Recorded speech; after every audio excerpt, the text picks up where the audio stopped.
So welcome to this video. As you can probably guess by the title, this is just some information and awareness, keyword being awareness, of pancreatic cancer, the causes, the risks, the symptoms, how to prevent it, etc. But as well as that, I will be giving you a look into what it's like to be with someone who has had pancreatic cancer. Some of you may know that I lost my mum 6 months ago, or almost 6 months ago, to pancreatic cancer very suddenly. And to end the video, I will be telling you about the charity bike ride that I'm doing, so basically a fundraiser, as you can see behind me, for Pancreatic Cancer UK. I will be raising money for that. So pancreatic cancer is a disease in which malignant cells form in the tissues of the pancreas. The pancreas is a gland located behind your stomach, in front of your spine. So what the pancreas does is the cells of the pancreas produce digestive juices and hormones that regulate blood sugar. Pancreatic cancer occurs when the cells in your pancreas develop and grow uncontrollably, and these cells can form a tumour. And pancreatic cancer usually spreads very quickly to nearby organs such as your liver and your lungs. What are the symptoms of pancreatic cancer? So before you get a diagnosis of pancreatic cancer, these are the symptoms that you should really look out for. Pain in the upper abdomen that radiates to your back, loss of appetite or sudden unintended weight loss, jaundice, and that is yellowing of the skin and the eyes, fatigue, blood clots, and new onset diabetes, so that means like diabetes that just comes on out of nowhere. If you do spot 2 or more of those signs, make sure you check yourself in to see a doctor, because it's a very, very serious cancer and it's nothing that should be taken lightly. What causes pancreatic cancer? It's not completely clear what causes it. Nobody, like medical professionals, don't exactly know. They can't pinpoint what exactly causes pancreatic cancer, which is why I'm doing this video. It's awareness. I want other people to notice signs a lot sooner. I want medical professionals to be able to detect it earlier, hence why I'm raising money for Pancreatic Cancer UK. But it is said that such factors as smoking can increase your chances of getting pancreatic cancer. Other risking factors include if it's hereditary, so if it runs in your family, if somebody in your family has had it, then somebody else in your family or possibly yourself could develop this cancer. Obesity, inflammation of the pancreas, diabetes, and older age. It's said that most people that do develop this disease are aged 65 or over, but in some cases it can be younger than 65, as I witnessed with my mum, because she got diagnosed when she was 50. So it's not always 65 and over.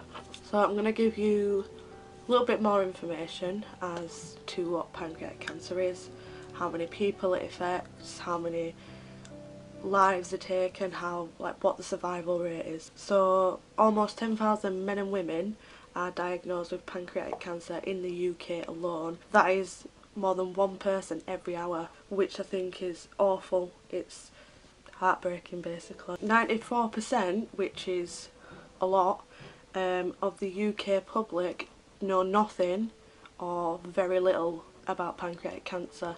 Me, I never even heard of it. I didn't know it was a thing. I didn't know it was a type of cancer that you could get. I didn't know nothing about it, hence why when I found out my mum developed it, I did a lot of research. I looked into survival rates and cures and, well, possible cures and treatments basically, and it kind of worried me a lot.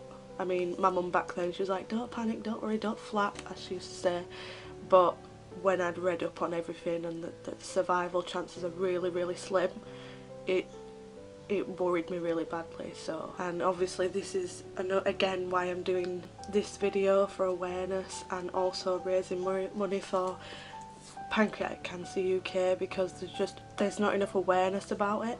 Not many people know about it, no one's heard of it, so I think the more awareness that gets spread, the more people will know and they will learn, and they will know basically the signs and symptoms to look out for if somebody they love or they get it themselves. In most cases, if you do manage to get treatment, the life expectancy is between 4 or 5 years. However, only 4% of those diagnosed live beyond those 4 or 5 years. If the cancer can be detected in the early stages, between 7 to 25 out of 100 people will survive for 5 years or more. Cancer that spreads beyond the pancreas is known as locally advanced cancer. If the tumour can't be removed by operation, the survival rate is usually between 6 to 11 months.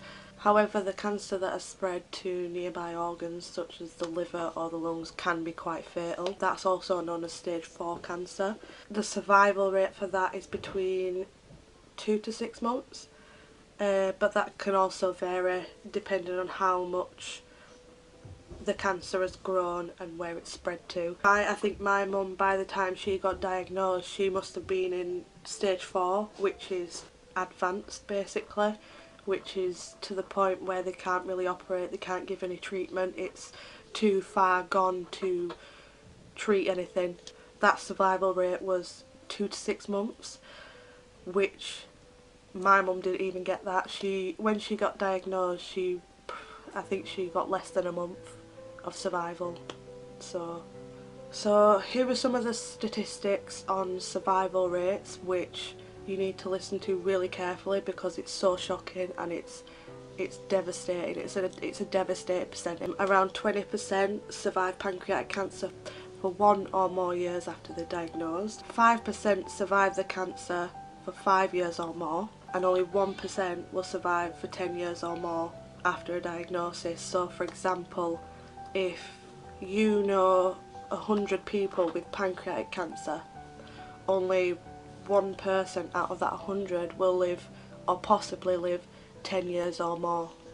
I just think it's really devastating. 8% of people diagnosed with pancreatic cancer can have surgery to have the pancreas removed for the best chance of survival. So it can be quite difficult, but the reason it can be quite difficult is because you don't get any major signs in the beginnings of pancreatic cancer. There's not much you can tell about, you know, pancreatic cancer. It's only usually detected when you're in the most advanced stages, which basically means, to put it bluntly, you've got no chance. So I'm now gonna tell you a bit about my mum's story, tell you how I found out, what happened. So my brother messaged me one day, my brother Martin messaged me one day, and he said, because my mum went to visit my brother one day and they hadn't seen each other in a while, and he messaged me and he said, Mum's looking really thin, she looks very poorly. I was like, I'm sure she's fine, you know what she's like, it's my mum. But I messaged her and I said, Martin said you look really poorly, you look really skinny, and she came up with the excuse, which I believe because it kind of makes sense in a way. She basically said, well, I haven't seen Martin in a while, so you know, he probably just noticed that I've lost weight or something. So I was like, yeah, fair enough, and I just shrugged it off and I didn't think nothing of it. Then about 2 weeks later, I was sat downstairs with Jack and she rang me on the phone. I think it was about 7 o'clock at night.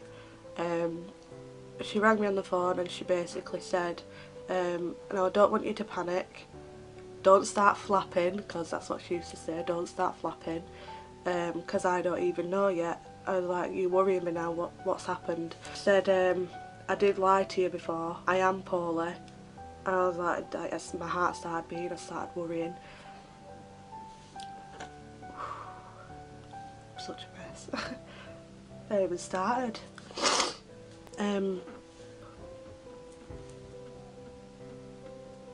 She went to the doctors eventually.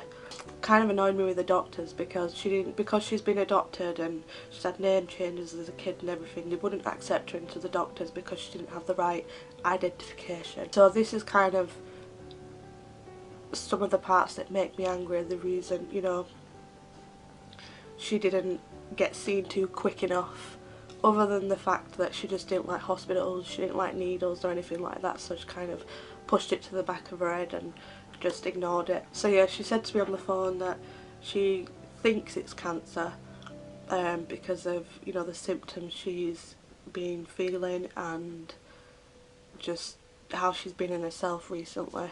So I start panicking, I start crying, I burst into tears on the phone. She's like, stop worrying, don't worry, I don't know if it's that, it might just be a cyst. So, you know, I didn't believe any of that. The things that were going through my head is she's got cancer. A few weeks went by and she's had these tests and, you know, scans and everything, and she's like in tears through the whole thing because she does not like hospitals, and she doesn't like needles. I'm sure, you know, a lot of people don't like needles, but with my mum, when it comes to needles, she is absolutely terrified. She's in tears with it, which I witnessed in the hospital when she was getting, you know, blood tests and everything. She'd come out crying her eyes out. She'd get medication.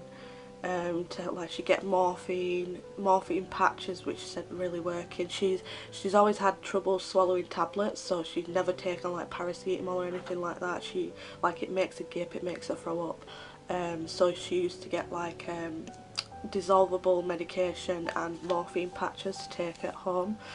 So now my dad does work away during the week, so my mum and dad lived in Yorkshire, which is where I'm from, and I live in Blackpool. So when my dad went away to work, I would go over for a week and look after my mum and come back the weekend, and then, you know, go back another week on the weeks that he can't take off because he needs to work for a wage. So I would go there and I would, you know, like when she'd drink a lot of ice water because she was always like dehydrated and she always had a really bad dry mouth. So I would, you know, wake up in the morning, I'd tend to the dogs, like let them out, give them the food and the water, etc. And then I would put 2 of her tablets in some water and then stir them up, get her ice water, take it in. She didn't eat much. She probably had like a little bit of chicken and gravy or a couple of chips, and that's about it for like 4 weeks, 4 weeks. This is before it got so much worse. She was in a lot of pain with her back because obviously the tumour in the pancreas is located behind your stomach but in front of your spine, so it's like round here. And she did have a huge lump. It was so big, like I never wanted to see it. She asked me if I wanted to see it, which might sound like a weird thing to you, but I don't know. She asked me if I wanted to see it. I said no because it'll upset me. But you could see the lump through her clothing because she'd lost a lot of weight. She was very thin and all you could see poking out of her back was this huge lump. I did actually see it by accident at one point, and this was the night she was in the hospital when they had to get her undressed and everything. I did see the lump and it was heartbreaking. So anyway, a couple of weeks more went by and I had a phone call off my dad telling me if he needs me, can he come get me and take me over there. I was like, yeah, that's fine, no problem. I'd do anything for my mum. You know, she's brought me up for, you know, pretty much 24 years. I have been quite independent since I was 14, but she's always been there and took care of me even as an adult. So I thought it's, you know, now it's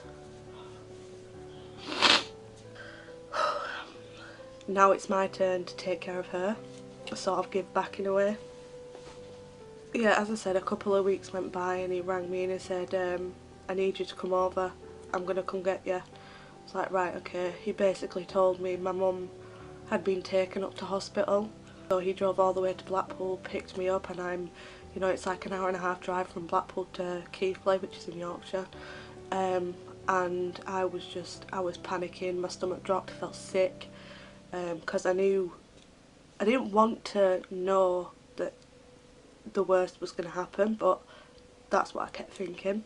So we get to the hospital and obviously my dad's there because he picked me up. 2 of my brothers are there, no sorry, 3 of my brothers are there, and my mum's best friend was there, and I just saw my mum there and she looked nothing like herself. She looked completely different. She was away with the fairies, so to speak, because of the medication they put her on. When I got in there, she didn't really look at me because she wasn't aware of the surroundings. She was like, kind of, the way I can describe it, it's like she was in her own little bubble. And I'd have to go really close up to her face and I'd say, "Hiya Mum," "I'm here, Kelly's here." She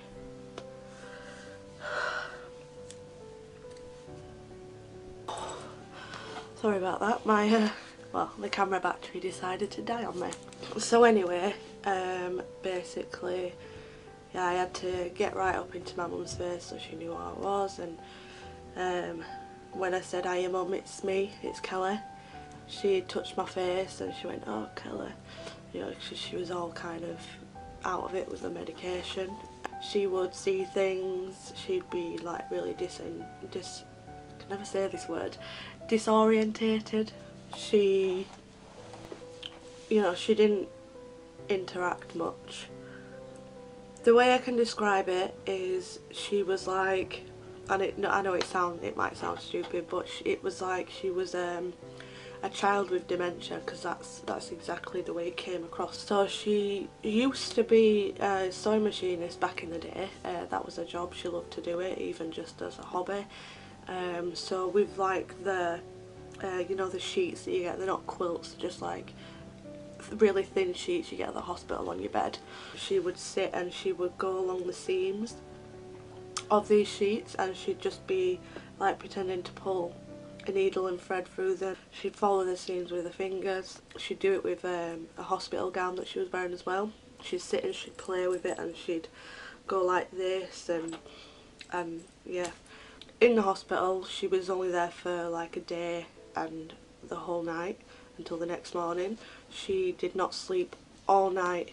A few family members, like my brothers, they stayed until a certain time and then they had to go. But me and my dad, we stayed behind all night. Usually you have certain visiting times for hospitals, but because it was such a difficult time and we didn't know when she was going to go, we were allowed to stay with her all night. And she did not sleep at all through the night. I think she went to sleep about 8 o'clock in the morning. So me and my dad we didn't have any sleep that night at all.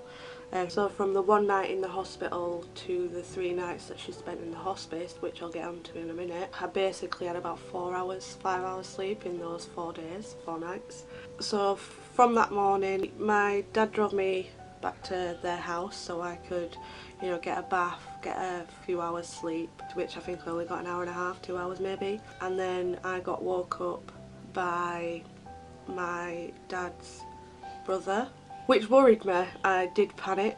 I had to basically get up, sort my face out, shove my hair up, get dressed and go straight up to the hospice because my mum got taken up to the hospice in an ambulance. So this hospice is an end-of-life care hospice, so it does what it says on the tin basically. They look after patients / residents until their dying day, so to speak. I can't fault them. They are... I'd never heard of a hospice like that. I'd never really known too much about hospices anyway, but you know, I'd never heard of an end-of-life care hospice, so it kind of overwhelmed me a little bit because I knew it was coming to an end. The hospice is called Manorlands Hospice, which is I think it's just like on the outskirts of Keighley in Yorkshire, and it's so lovely. It's like the nicest place.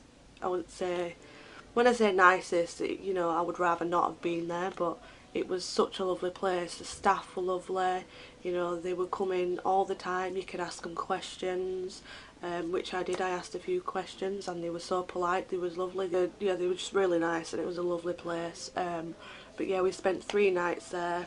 The first day my mum got there, quite a lot of family came. Well, I say a lot. I haven't got a big family. We've never really, because I've got like, on my real dad's side I've got, you know, family scattered around Yorkshire, and on my mum's side they are all down south, so it's kind of difficult to keep in contact with certain family members. My mum's sister, my auntie, she came down with her partner. My nana came down with my uncle, and all those came down from, you know, down south, and that is a long drive. It's like, I'd say 6 between 6 and 8 hours. I could be wrong, but it's between 6 and 8 hours journey from there to here. That, you know, that really meant a lot to me, and it meant a lot to my family that they travelled so far to, you know, basically come say goodbye to my mum. My dad took me to the room that my mum was in, and this is the last time that I ever saw her with her eyes open, and, you know, she wasn't really talking or anything, but, you know, she was sipping water through a straw, and but this is, like I said, the last time I saw her with her eyes open, the last time I could, you know, properly speak to her and maybe get a little response. But the room was lovely. It's, you know, it was kind of like a little hotel room. You know, my mum had a bed, obviously. There was like a big comfy chair, like a reclining chair with, you know, a remote.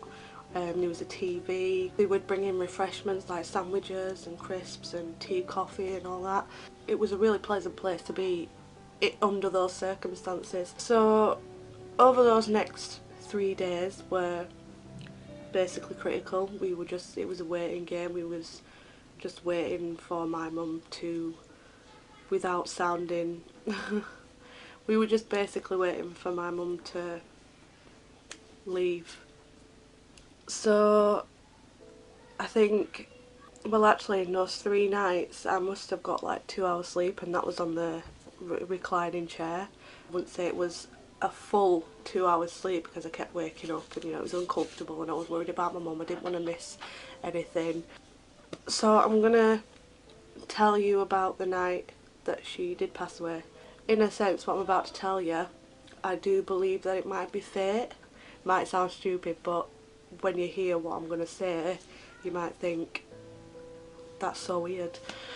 That third and final night at the hospice, everything was just too much. I'd had very, very little sleep, and, you know, having to watch my mum, you know, she was asleep for the 3 whole days, by the way, because of the, like, she had an injection, like a pipe sort of thing in her arm, that would just constantly have medication going into her, so she was comfortable, but she was completely asleep for those 3 days, so we couldn't talk to her and get a response, or, you know, we could talk to her because they said she would be aware, but we wouldn't be able to get a response or anything. So yeah, that third and final night, everything, you know, basically took its toll on me. So I went and I walked around the hospice gardens for a little while, sat down, rang Jack, spoke to him a little bit, and then I went into the kitchen. Actually no, I went to the room.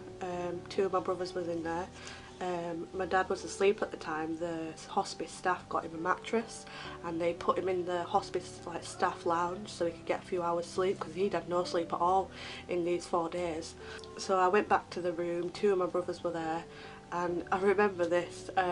It's like, I laugh now because it was kind of, they were just making a joke, but I was stressed, and it was all taking a toll on me, and I just went on one. But I walked into the room, and one of my brothers says something, and I went, "Oh, for God's sake," sighed and stormed off. And then I went and sat in the kitchen in the hospice, made myself a coffee, just sat at the table in silence, just, you know, trying to, like, process everything that's going on. And I messaged my dad's niece, and I asked her if she could come pick me up and take me to my mum and dad's house so I can get some sleep. And, you know, my mum had been fighting for a long time. She, you know, every time the doctors kept saying, "Oh, it could be a couple of hours now, you know, it could be a couple of minutes, it could be, you know, these next few hours are very critical because it could be literally any minute." But for those 3 nights, she held on. She picked a moment. She knew when she wanted to go. So I messaged my dad's niece, and I asked her if she could come pick me up and take me to my mum and dad's for a few hours, just so I can kind of get away and have some time to myself, and, you know, to process everything. So she said yes. She said, of course I can, I'll come get you in a minute. So I went, like, I got onto the arms of the chair, and as I just went like this, and as I went like this, my older brother came through the door of the kitchen, and he said, "You better come down." He said, you know, it's time, basically. So rushed down to the room. One brother was here at the end of the bed. Oh no, there was one brother here, a nurse here, and another brother here, and I was sat in the chair next to my mum holding her hand, and her breathing was very short and very slow. Every breath was like more than a minute before the next one. And another nurse had gone to get my dad because obviously he was still sleeping in the staff lounge. But the reason I say it's fate is because I literally got beside my mum holding her hand for her last breath within with 3 seconds until she took that last breath. And then my dad obviously got there just as she'd taken her last breath. And I do have another brother, and he couldn't be there to watch my mum leave, which I totally understand. So there's obviously no hard feelings about that. Some people can deal with that sort of thing, some people can't. So I completely understand why he couldn't be there. But the reason I say that it's fate is because I was about to leave, so I would have missed it.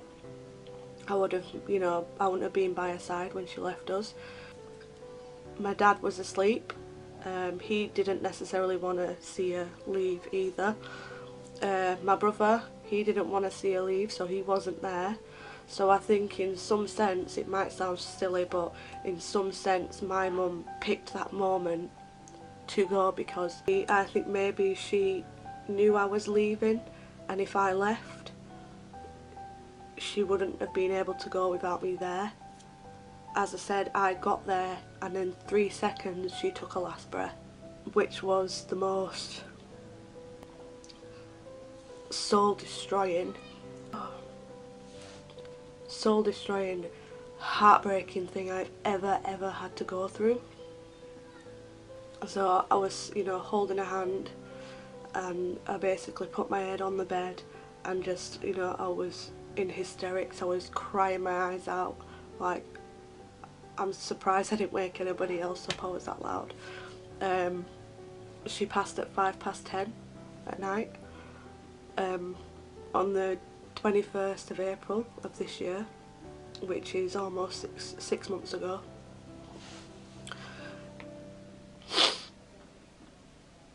Oh, I'm such a mess. Obviously I was in hysterics, crying my eyes out, and the nurse was like, do you want us to give you a few minutes? I was like, yeah, please do. Because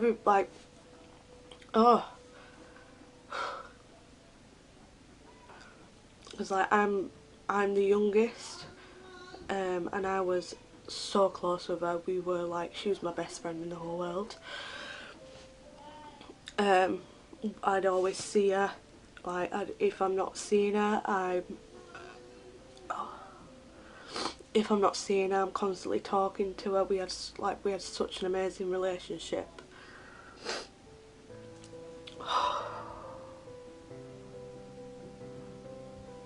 Oh.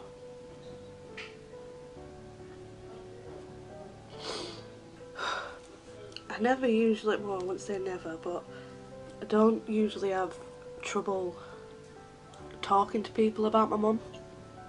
But I think talking about the whole thing from basically start to finish is kind of reliving it all over again.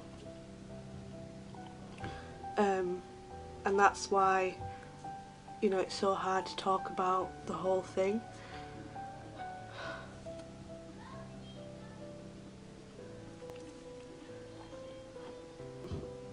So basically I took my shoes off, got on the bed, and I laid on her. I put my head on her chest, and I just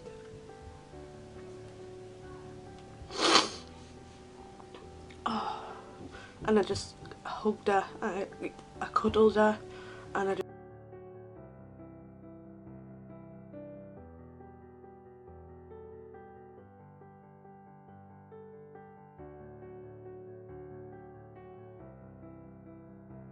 So I went in with the nurses, and basically there was 2 nurses, and I helped wash her face, her arms, her hands, and then they asked if I wanted to do her hair.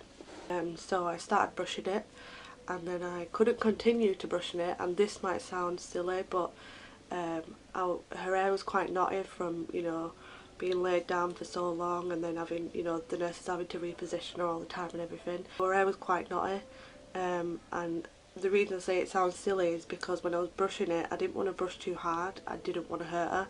You know, she was, you know, she just passed away. She's not there anymore, so she's not going to feel it. But that's just how I felt at the time. So the nurse did it, and she was there like this, just brushing it like normal. You know, she's probably used to doing that all the time. So, but me, I was just doing light strokes on her hair, and, you know, trying not to pull her hair.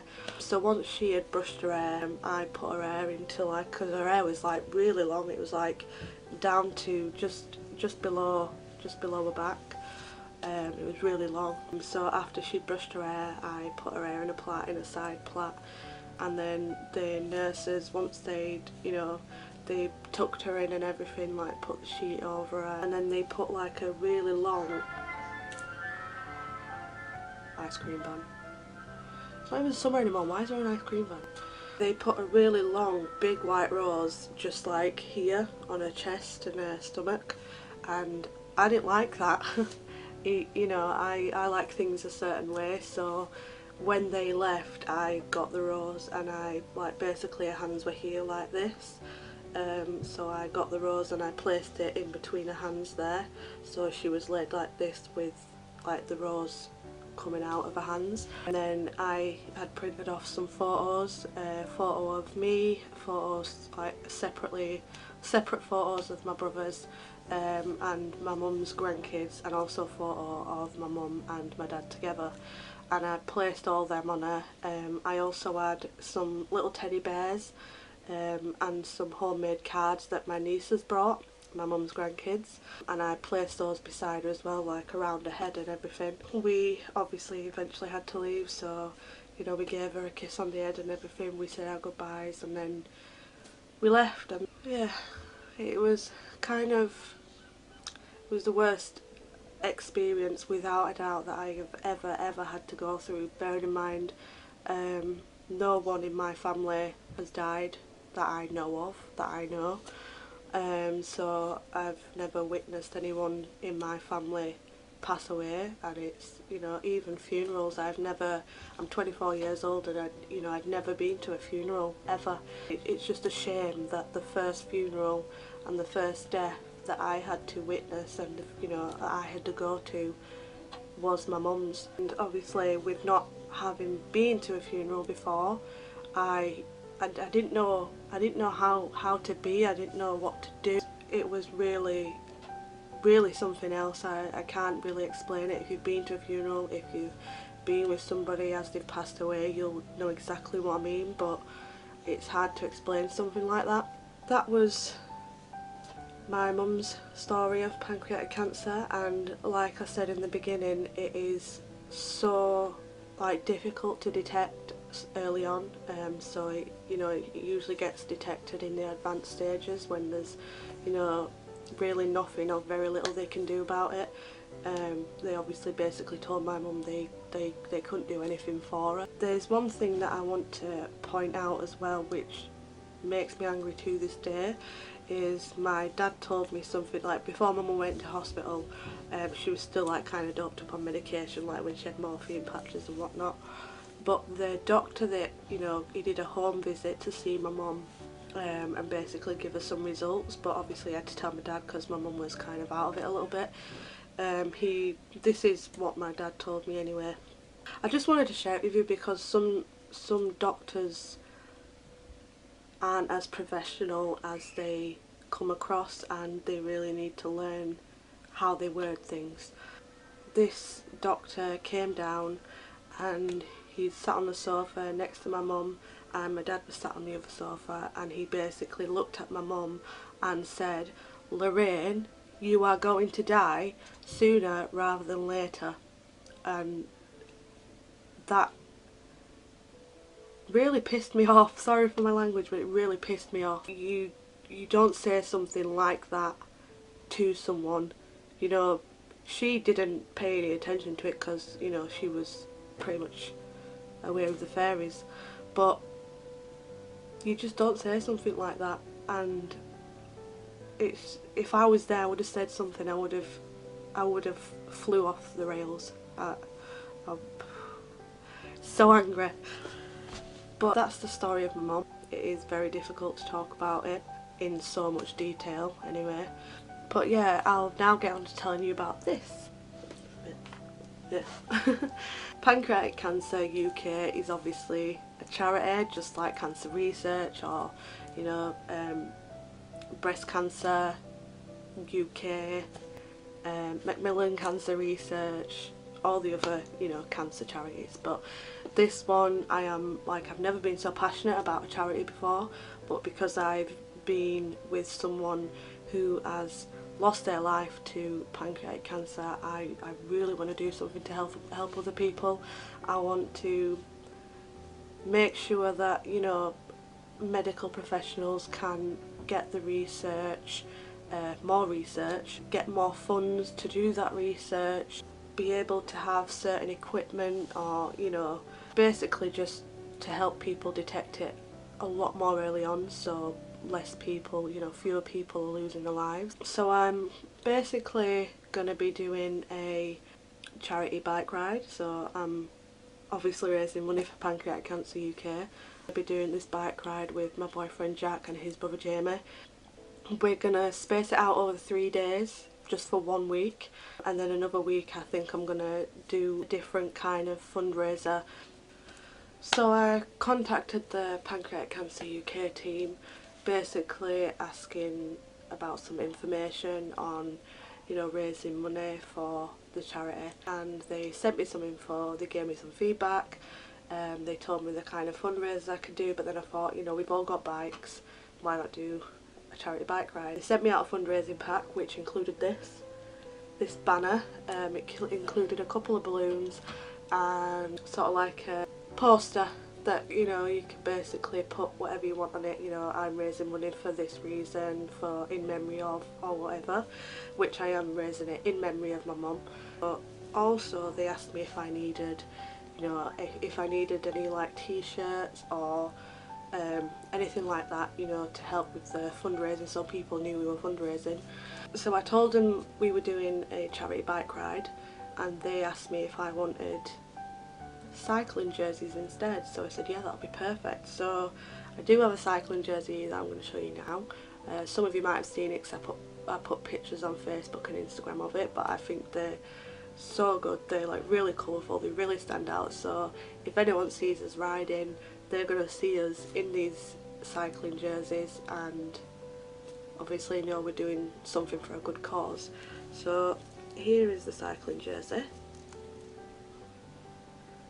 This is the front, the Pancreatic Cancer UK, and this is the back.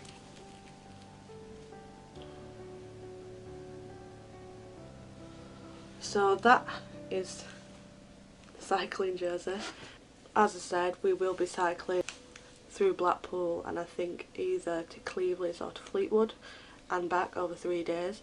So if you do see this video and you do see us in these cycling jerseys, please make sure you do donate. You know, we'll have a little collection box.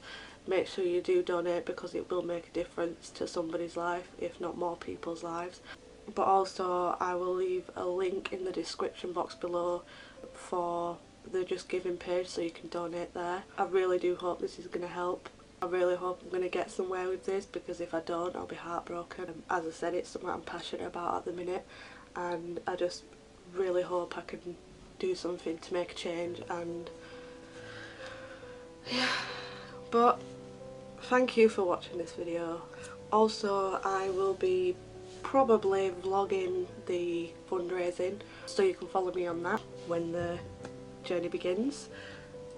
So please make sure you give this video a big thumbs up, make sure you share it everywhere, get the awareness everywhere, make sure everybody like sees this video so they know, you know, what to look out for if someone they love has got any of these symptoms, if they watch this video, they will know. Please just share this video as much as you can. Leave a comment down below if you learned something new, or you know, if you never heard of it, if you have heard of it. And yeah, thank you so much for watching this video. It was really difficult to film, but I'm glad I did it, and I'm glad I can help make a difference in, you know, people's lives. So thank you.